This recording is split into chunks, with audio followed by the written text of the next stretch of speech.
keep the basil flavor be highlighted. Okay, and then I've got some olive oil, and then I'm going to use some pine nuts over there and some pine nuts as whole. Okay, and then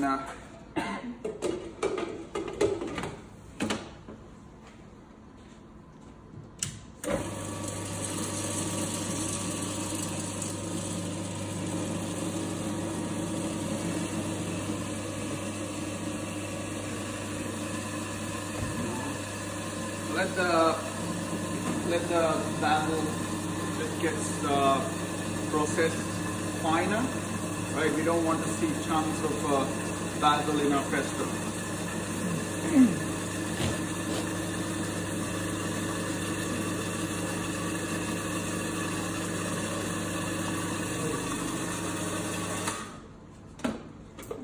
So you start to process.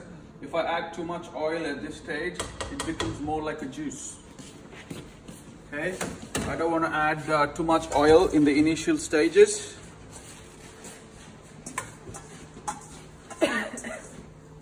That. Okay, keep it as a puree consistency or even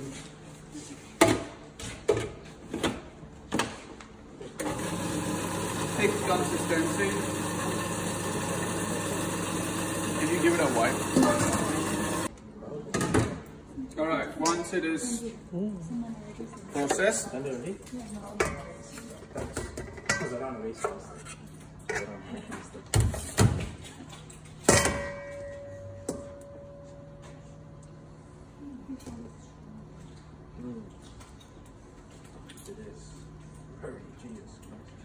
what is that?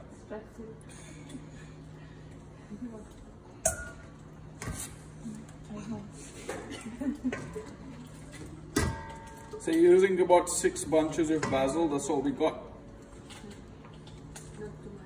Yeah, that's why I sometimes add rocket, add spinach, just to build it up. Alright, but this is, it could easily serve up to 25 people as well, okay? From now I start adding the other flavors, like I add salt, and I add some paper towel, please. Here. And I add some pine nuts. Mm-hmm. Thank you.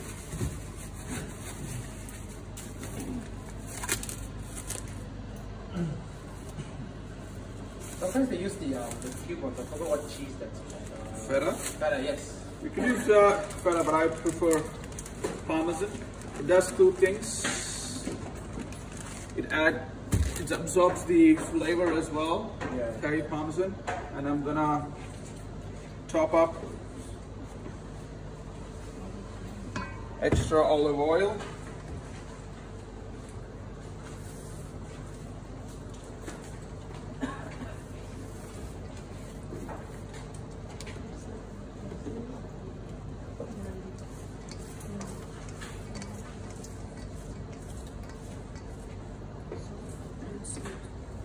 Okay, that's homemade pesto with pine nuts. A bit more seasoning. So if I have to store it, right? If I have to store this pesto, what I do is I put them in a container and I top up.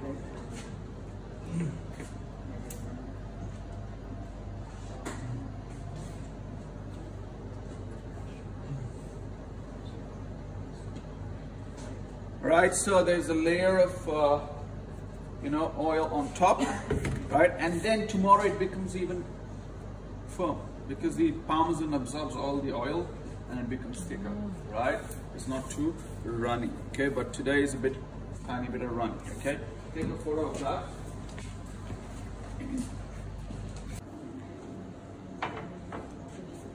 It's hot, okay? And I like to work when it's hot. Okay, I'm making a small batch. Each one can take a couple of potatoes and you can make thing, okay? And then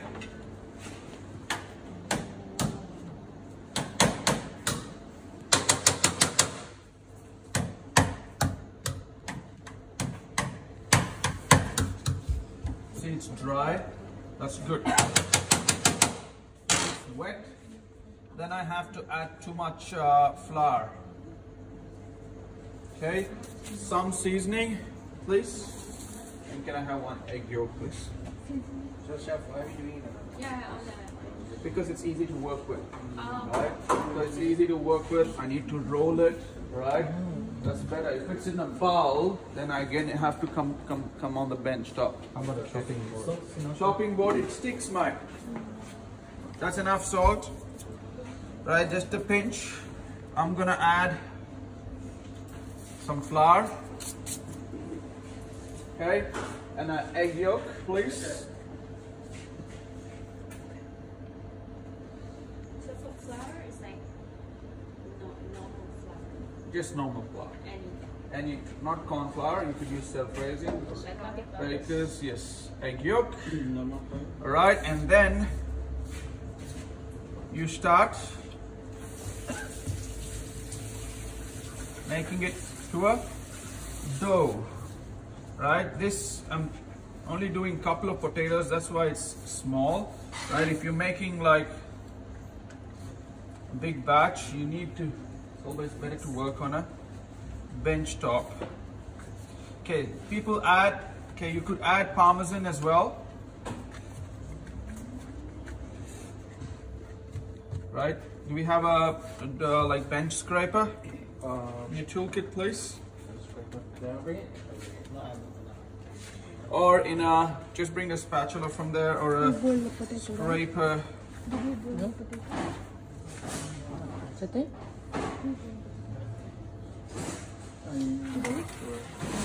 Sorry? It's more potato or what? I think the curry and something. Right, bit more flour on the bench. Right, to work with, the less flour you add. Yep.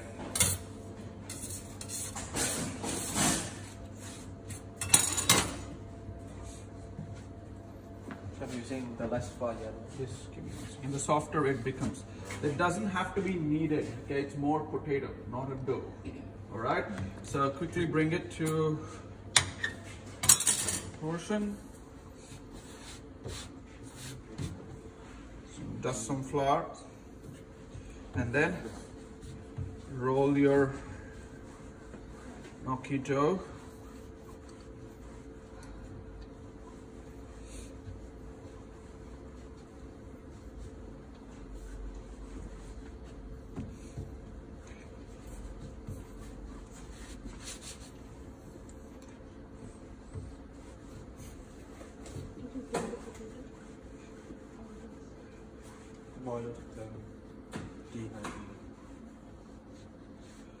Right, that's done.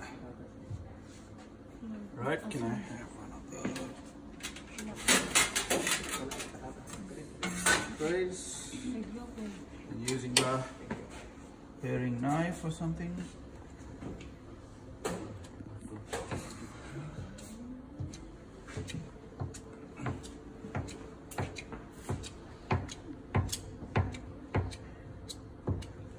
Right, and then again, dust some more flour, right, so they don't stick.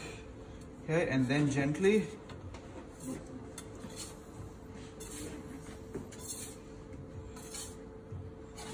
coat.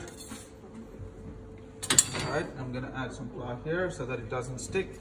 If I leave it for too long, it's gonna stick. Right, usually that is good. If you want a little bit, so you can, you know, make it no sharp edges. Okay, or traditionally you get a board which has some scoring. Right, they push it alongside the board so that you get the scoring in the gnocchi. You know what I mean? So you could even do it with fork, but fork it doesn't. It's not the best. Okay, so usually you get a wooden board which has scoring on it. So what they do is, they having a wooden board like that, they just push it like that, and then you get the scoring of the just show me a fork. Very soft is good. Be gentle.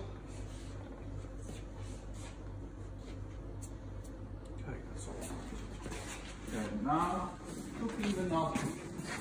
Gently gonna place them one by one. I'm not gonna throw them all together. See that if it goes cold, if you leave it, it is going to stick to each other.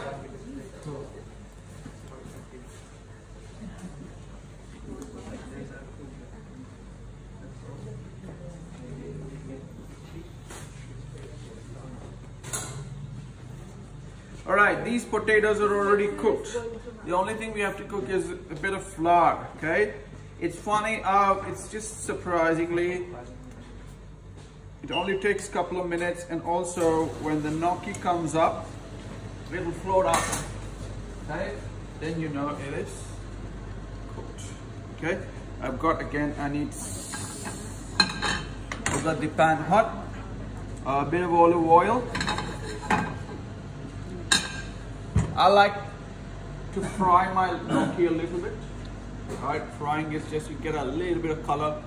You fry it just that it gets a crunchiness, or you could do it soft as well. Okay, all up to you. Okay. See how the gnocchi is floating now?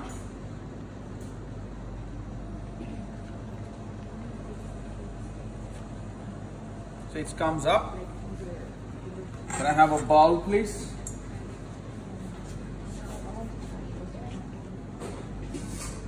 See, it's floating up. Means it's too big bowl, man.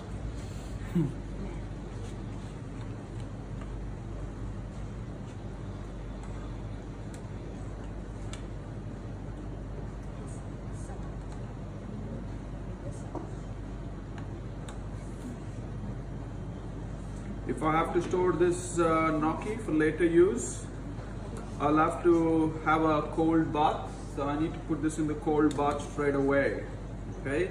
So that it doesn't cook further, right? And also I drizzle some olive oil so that it can keep fresh for a couple of days, okay? If you don't do it, the potatoes gets to stick to each other, and also they become dark very quickly because of the enzymic pouring in the. Okay, and then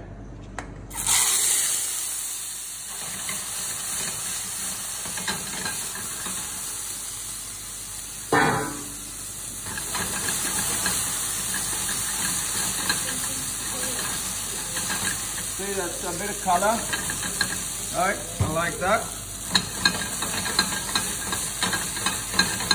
See that color, okay? Like a bit.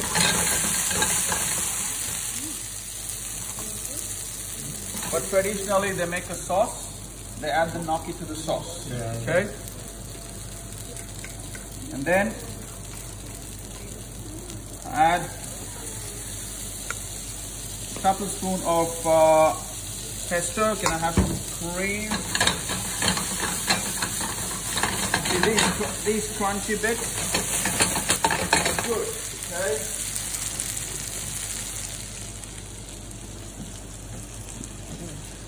Just a dollop of cream is plenty. And where's my spatula guys? Where's my spatula here?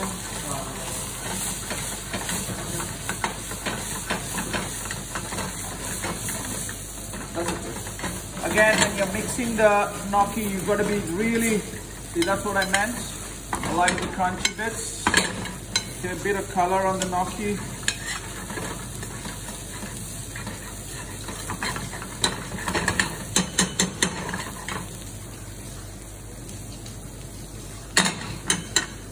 That's it. Okay. Got my plate ready. Can I have some bit of the Parmesan cheese, please?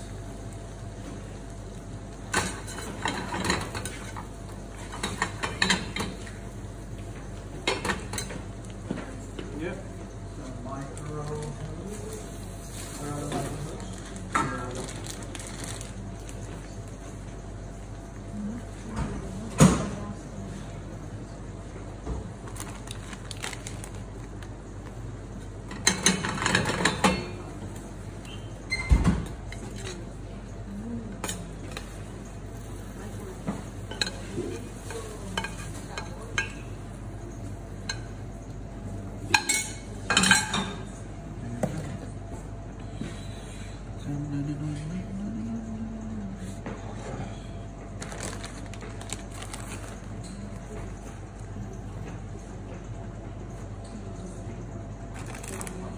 Parmesan cheese.